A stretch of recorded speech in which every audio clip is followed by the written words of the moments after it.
好，欢迎再次回到《震海听风录》。那么刚才我们看到了，是我们对美国太平洋舰队司令机艇，同时是美国五角大楼主管亚太安全事务的助理国防部长辛恩的一个联合专访，或者可以说是一个联合的一个对话。机艇和辛恩，一个是美国直接跟中国有关的太平洋司令部的司令。另外一个是美国在政策层面上这个五角大楼的最高的五角大楼的有关的长官。那么其中涉及到这个中美可以说是一个 complex 错综复杂关系当中的方方面面，尤其是美军五角大楼如何这个评估最近520之后的两岸关系的迅速趋缓，美军未来美国在对台军售方面的政策会不会有所改变，或者还是会继续？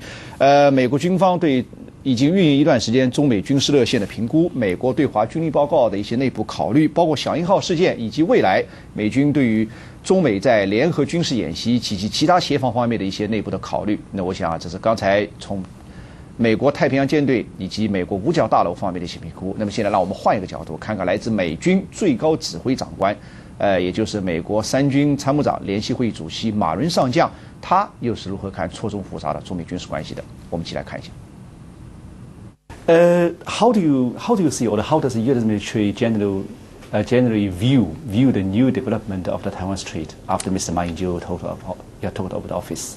Well, the Taiwan Strait, as you know, Peter, continues to be a very strategic strait to all of us, and the United States position hasn't changed. We are still supportive of the One China policy. Obviously, there's a new government in Taiwan, and I've watched with great interest as this new government has been put in place and seemingly reached out. I would hope that the tension, which has sometimes spiked on the Taiwan Strait issue, is able to stay low, and that the new government in Taiwan and the government in China can continue to work their way forward in this One China policy. Yeah, if you say that the United States hasn't changed its position regarding Taiwan, so what does it mean exactly for the United States? Because, before when there was tension between Taiwan and China, the United States seems to be sitting in the middle. Now there's more or less it's a harmony of strait. Yeah. Well, again, the United States hasn't changed its official position. It's been very clear with respect to supporting a One China policy, as well as very clear about supporting Taiwan in the event that conflict broke out. So, from that standpoint, the United States position hasn't changed at all. That said, it's again, we're hopeful. I'm certainly hopeful that with the tension level being low, that over time the Taiwan issue would become much less of an issue, and that the probability that conflict might occur would be greatly reduced. Yeah, when you say the tension will be more and more lower, hopefully, over the Taiwan Strait. Right. So are you going to say that the United States is going to reduce the arms sale to Taiwan?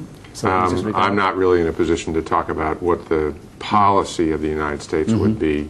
Certainly, I'm aware that China has been concerned about the arms sales. At the same time, the United States has been very clear about supporting Taiwan with respect to arms sales based on our policy to date. So again, I think for all of us, it's important to recognize that this is a critical area, that historically there has been tension, and I'm hopeful that tension will reduce to a level that sends a signal that for the long run it will stay very low. Yeah, regarding the arms sale to Taiwan, before it seems to be that the United States usually try to push Taiwan to approve the military or the arms sale budget in Taiwan Parliament. Do you think, from the point of view of United States, of American military, so is the United States still going to deal with this issue in this way, or would the United States be rather waiting for Mr. Ma Ying-jeou to propose first? Well, we'll have to see where he goes with respect to his new administration, and he is brand new. I mean, he's just been in a few days, and so we'll see. Clearly, the arms sales, the weapon sales that have occurred with Taiwan have been very heavily focused on the defensive needs of Taiwan should a conflict break out, and that hasn't changed. There's been no policy change with respect to where the United States is in that regard. I've expressed concern before about the increased defense budget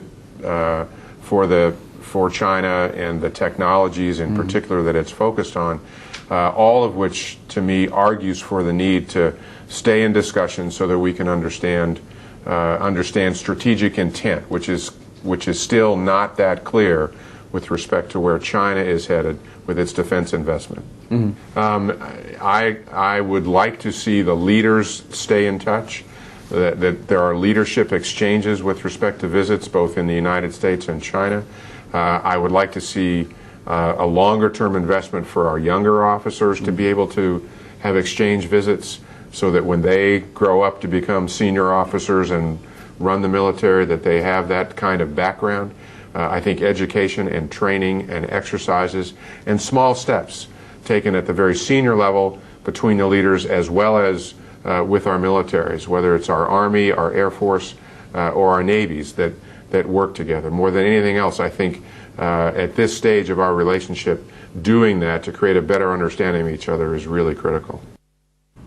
好，那么在今天的节目当中，我们向观众朋友们提供了一个相对来说从美国国防政策到美国军方的一个比较广阔的视角，其中有美国政策的层面，是美国主管亚太安全事务的五角大楼的助理国防部长谢恩，这是美国的文官，是美国的政策层面上的。其中这个美国如何对中国进行军力的评估，主要是五角大楼的事情，包括对台军售等等策略上的问题。另外是美国军方，其中包括美国军方的最高指挥长官，就是美国三军参谋长联合会议的主席马伦上将，同时是直接跟中国在太平洋进行直接互动乃至交锋的美国太平洋舰队，或者说美国太平洋司令部的司令机艇。所以我们可以看到，一方面是从这个文官系统，从五角大楼；另一方面是从美国的军方的最高长官，包括是直接跟中国有关的太平洋舰队司令，我们都可以不断的听到一个英文词，就是 complex。意思是说非常错综复杂的关系，中美两国的关系是一种 complex。那意思是说，其中既有负面的成分，也有正面的成分；既有对抗的成分，也有合作的成分。如果我们追根溯源，我们可以知道这句话最早的始作俑者或者最早的原创者是美国即将卸任的总统布什。所以我们可以看到中美两国的关系，包括在台湾海峡的关系，确实是非常复杂的。刚才我们讲到五角大楼负责亚太安全事务的助理国防部长谢恩已经明确地表示，中国不是美国的敌人，它不像过去冷战时代的苏联，但同时美国又对中国的战略意图，请注意是战略意图，而不是中国的军事能力，保持高度的警觉。台湾海峡始终是中美两军互动乃至交锋的一个非常重要的领域。如今在台湾，马英九时代刚刚开始，两岸关系迅速回暖。中美两军在台湾海峡的新互动或者微妙的交锋，也可谓是刚刚的开始。那么，希望今天我们从五角大楼到美国三军参谋长联合会议主席以及美国太平洋司令部司令，这个三方的一个观察的角度，能够给您提供足够的信息，有助于您未来的观察。